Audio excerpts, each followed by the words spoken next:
Hey, what's good? It's Peek over here in Singapore. It is Wednesday night, and for the first time since July and the beginning of this podcast, I actually don't have a Periscope to prepare for tomorrow. I took a bye week this week because it's Thanksgiving, because there's so many things going on, and I'm actually getting ready to switch days that I usually do my Periscopes now. So going forward, starting with this coming weekend, I will be doing my Periscopes on Sunday night. And there will be another night that I'll be doing some other stuff. So things are changing little by little. I feel like they're getting better with time. I feel like my commitments are increasing with time, and I feel pretty good about that, actually. I feel like maybe I'm making a difference somewhere. But I do want to talk about Thanksgiving real quick.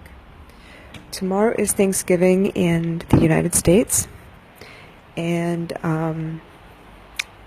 the idea of Thanksgiving actually kind of makes me sad a little bit. For many years now, I had preparations to make for Thanksgiving. And for the past 4 years, I haven't been able to. And I'm not saying that I'm waiting for one particular day in the year to be thankful. That's not what I'm saying. It's just that I miss having those traditions.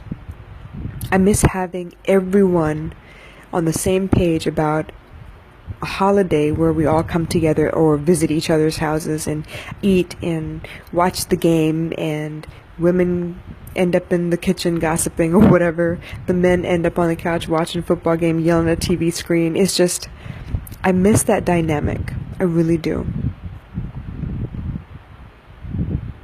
I realize I could recreate that here if I really wanted to. I do have, a set of friends that I could call. I'm pretty sure if I really pushed, I could get my family members to come, to come together for this. But so far, no, I haven't put in the effort. And I don't know. I kind of want it, but I kind of feel like I'm out of my element here in Singapore. It's a little strange.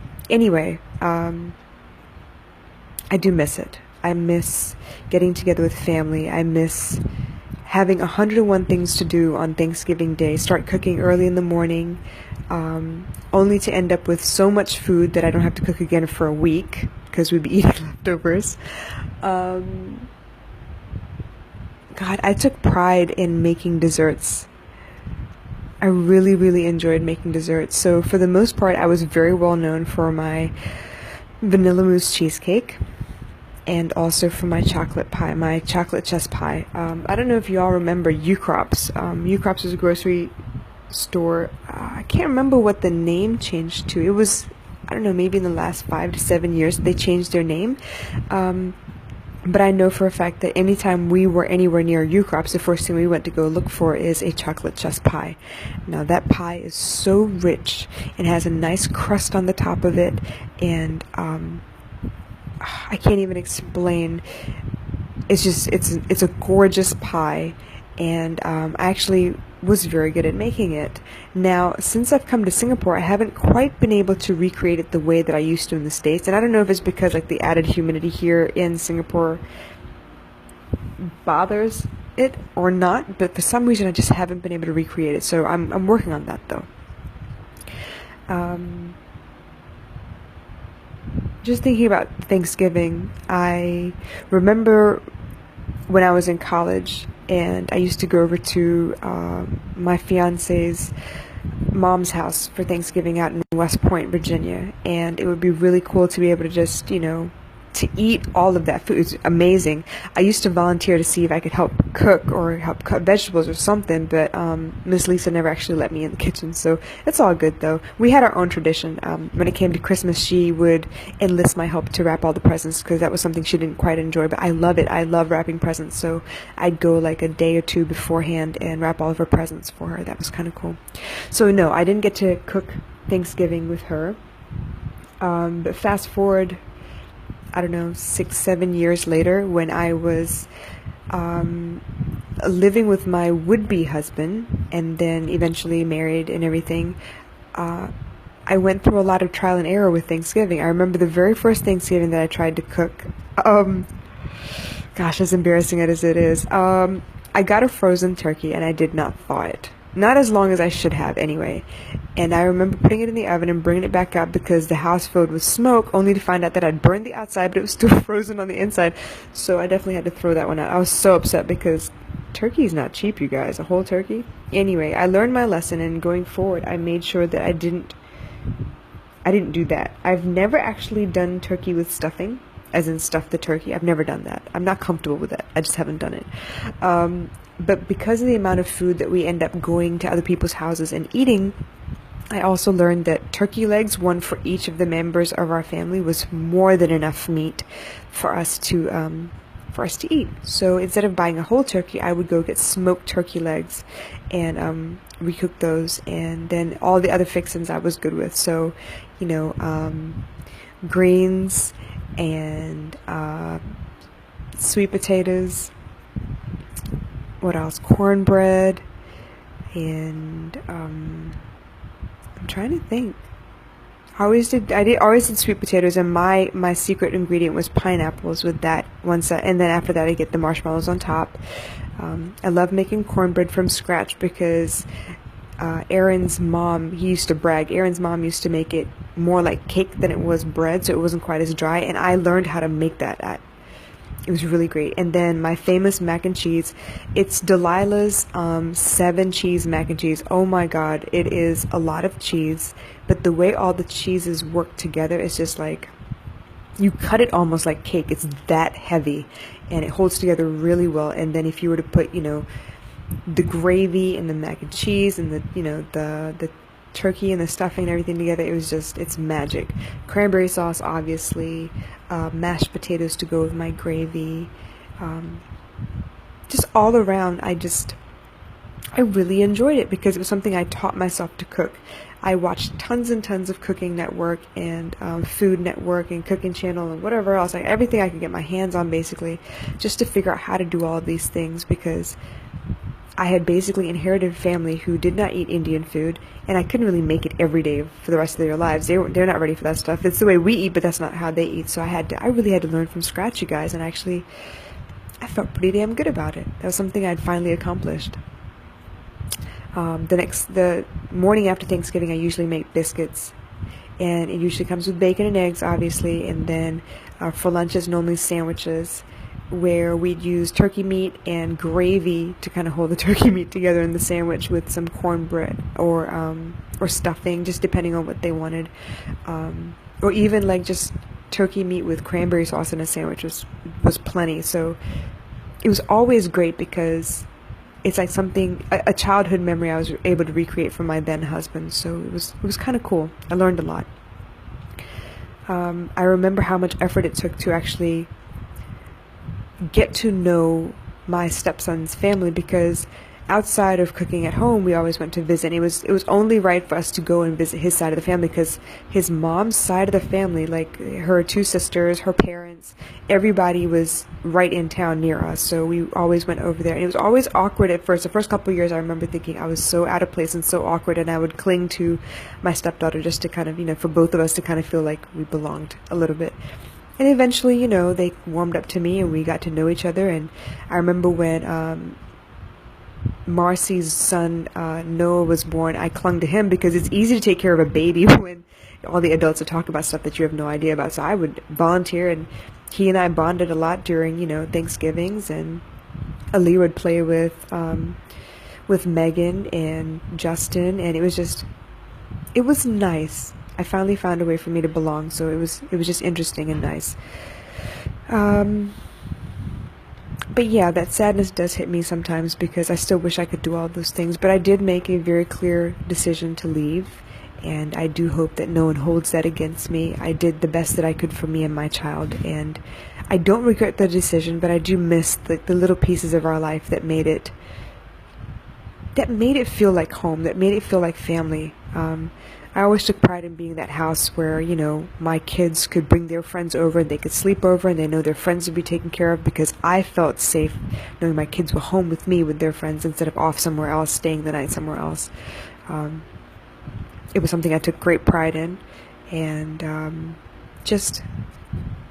I'm thankful for all those memories. I'm thankful to have lived that life, to know, the difference between what I want and what I don't want. To know that if I ever had the chance to be married again, these are the kinds of things I'd want to create, to recreate, even if it's not family members. I mean, family comes in different forms. So even if it's like close friends,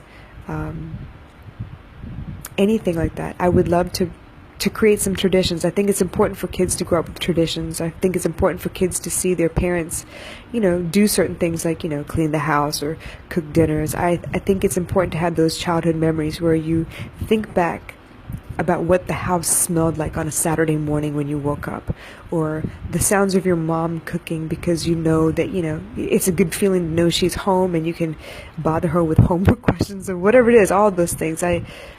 I'm truly thankful for all those little moments that I had. I'll never forget, there were moments right after I had baby girl that she'd be in her high chair in my kitchen, and Aaliyah would be at the table doing her homework or reading, because I used to make her read out loud, and she would sit right by the high chair and read out loud so Athena could hear it as well. And I'd be cooking, or I'd be washing dishes. I don't know how many times I'd be washing dishes, and I'd turn around to see that baby girl had fallen asleep in her high chair. She loves the sound of running water. It was the only way I could calm her down after she got her shots. I remember having Aaliyah be in the kitchen with me, and she'd want to help me cook, so I'd help her, hoping that she'd pick up a couple of tips and maybe be able to cook a couple of things by herself sometimes. And I give her easy stuff. I remember Aaron coming downstairs, and he'd be like, "You know what, Pika, can I have some cookies?" I used to go to Sam's Club and get Pillsbury cookie dough in like a big bulk container, so I could scoop it out whenever I wanted and make him cookies, fresh cookies every time. It saved a lot of time for me because I didn't have to get the kitchen dirty to make cookie dough from scratch. It was almost like cookies on demand for him, and he took great pride in showing off to his best friend Quentin whenever they were over at the house, and he'd be like, "Can we have cookies?" And I was like, "Yeah, okay, we can have cookies." I used to love Pillsbury dough biscuits because I could make so many things with the biscuits. I used to make monkey bread, and they used to be able to pull it apart. They had so much fun with that. And I used to make cinnamon rolls on a Saturday morning. I miss those days. I miss having a house full of people, and I'm super grateful to all of those memories because it proved to me that I can accomplish pretty much anything I put my mind to.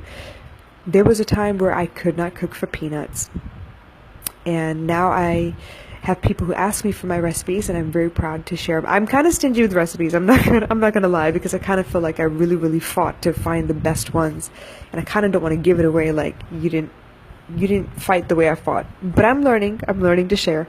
But those were some great memories. Those were some amazing times. And even amidst all of the, the confusion and the fighting, all those little things, I hold on to these few memories that I do have that were really great. I remember Saturday mornings, they'd wake up late after I gave them breakfast. They'd be like, "All right, can we watch Grimm?" And both kids would climb into the bed with me, and we would watch the past episodes of Grimm and catch up on what was going on. It's not always that you can get, a teenager and a elementary school kid in a room together to watch the same sitcom and then both of them be excited about it. So I was very grateful that both kids finally came together. When I met them, they were fighting like cats and dogs. One would pick on the other one would retaliate. They would both get yelled at, and it was a lot for me to get them to kind of come together and understand that there are no favorites in my house, and they would both be treated equally, and that they both had the same rules. It was a lot of work, and I'm super proud of them. They are so capable. They're so smart. Aaliyah is kicking ass at Phoenix, from what I understand. Aaron is doing really well with football and, university work. I'm grateful that he does reach out to me every now and again to help him, check his papers and stuff. So it makes me feel whole. It makes me feel useful when he does reach out and tell me that, he needs some help. Because obviously both his parents are there and he doesn't need to reach out to me. But I feel like he's keeping that connection open a little bit. He's keeping me in mind, and that means the world to me. Because honestly, step parents in the state of Virginia don't have any rights, and it's difficult because you do love them as if they were your own. That's my oldest, technically, and we went through a lot together. Anyway, just a couple memories from me about Thanksgiving. I know y'all are getting ready to eat till you can't move, and I just want to wish you a very, very happy Thanksgiving. Be very careful with Black Friday. Take your time. Don't rush. Everyone's going to be in, holiday mode, and everyone's rushing for the last set of whatever it is that they're selling, and just be patient this holiday period. It started, right? The rush towards Christmas, so be patient. Take your time. Try not to be so careless with your words, because it's easy during times like this where people will poke you to bring out the worst in you. So just take your time, and remember that family is pretty much everything you would ever need, and they're not meant to be perfect. They're meant to be irritating and difficult at times, but when push comes to shove, family's supposed to be there when you need them most. So once again, I wish you a very, very happy Thanksgiving. Thank you so much for letting me share with you the few memories that I do have. I'm hoping I can start it up again, and actually the plan is to start with the 25 days of Christmas this year, because I felt really badly that last year I didn't have any Christmas spirit. It was just very difficult for me. But this year I am determined. I'm not quite to the elf on a shelf level yet, and I don't know if I ever will be, but I'm going to start with the 25 days of Christmas starting December 1st. Just to get baby girl excited about Christmas. And yeah, so enjoy, eat well, rest well, and I do wish you a very, very happy Thanksgiving. I love you guys. I'll catch you again tomorrow. Take care. Bye.